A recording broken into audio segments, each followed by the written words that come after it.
Transformers: The Last Knight hits theaters this week. Let's talk about it. For my world to live,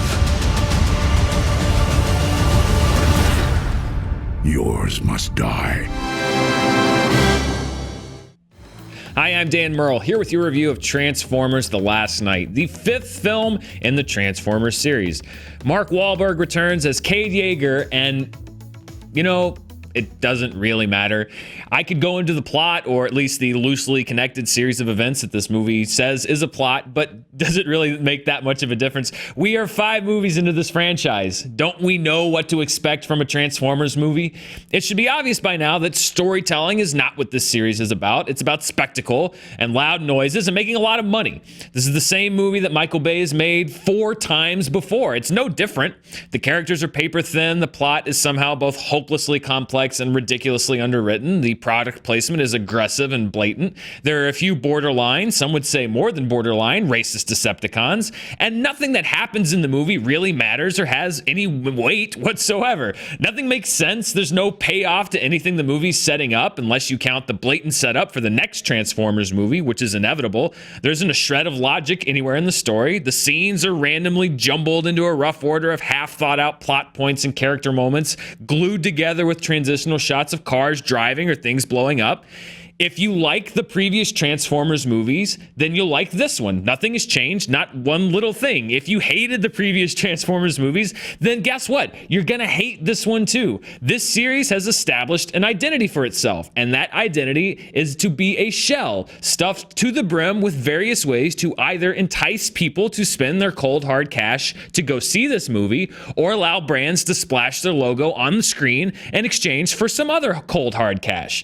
These movies are vehicles for Michael Bay to make the same movie about explosions and guns and cool-looking shots of sunsets that he's been making since 2007. The first Transformers movie was just good enough to sell people on the franchise, and the series has been pumping out one horribly written sequel after another for almost a decade because they make money. I can't get angry at Transformers: The Last Knight in the same way that I can't get angry at a Twinkie for being a Twinkie. It has no nutritional value whatsoever. It's packed with junk. There are so many better options out there. Everybody knows it's bad for you, but guess what? People are going to buy it anyway. Transformers may be the last critic-proof franchise. I promise you, nothing that I say will have any effect on whether this movie does well or not, nor will anything that any other critic says.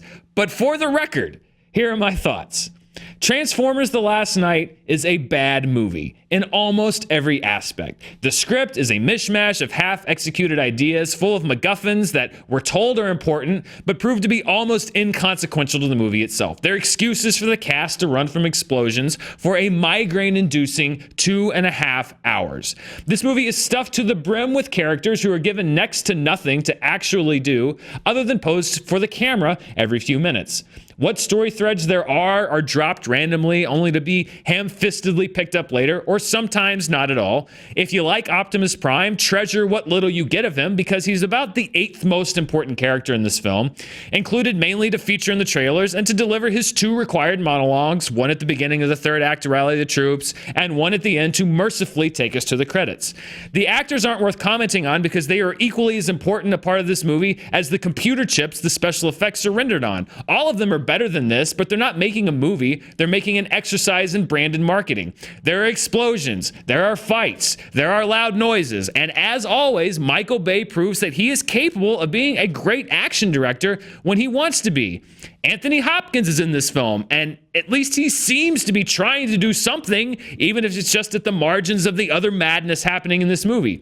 If you see this movie in IMAX 3D, be warned that Michael Bay shot this movie in at least 3 different aspect ratios, and he often uses several of them in the same scene. One half of a conversation will be in full IMAX, and the reverse shot won't be, which means that black bars are jumping up and down at the margins of your vision every few seconds for the entire movie. But why should something like consistency of look and feel be something that these movies are concerned about? Why would you expect a Transformers movie to put that much care into something like that?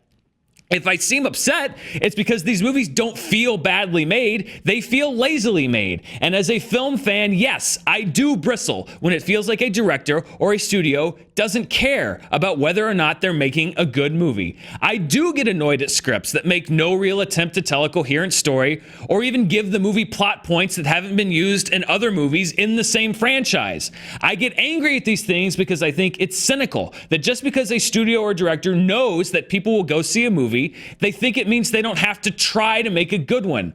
I don't think Transformers: The Last Knight tries to be a good movie, in the same way that I didn't think that the other Transformers sequels were good movies. Every criticism I've directed toward this movie could be aimed at every other Transformers sequel. And you know what? It doesn't matter. I think the studio knows that these movies have enough spectacle to entice enough people to go see it, that the box office will both handsomely reward the people who made this movie and justify another installment to make those people even more money. And no, this isn't the first time a studio's done this. And no, I'm not saying that you're wrong if you like these movies. I get it. It is big screen spectacle, and Michael Bay remains a master of big screen spectacle. As a critic, I live in reality, and I know that everything I say probably doesn't matter to a lot of people. I accept that the Hollywood system is sometimes okay with pumping out movies devoid of substance because they know that some people just want to see big robots fight. So why give them anything more than the bare minimum? I accept that not every movie will make the choice to do more, to be more, to give an audience something more. But just because I know those things doesn't mean I have to like it. Transformers: The Last Knight is a bad movie. But does it really matter? Thanks for watching Screen Junkies News. You can click, select, tap, whatever you want. The box is on screen to watch even more Screen Junkies News, and don't forget to click the logo to subscribe.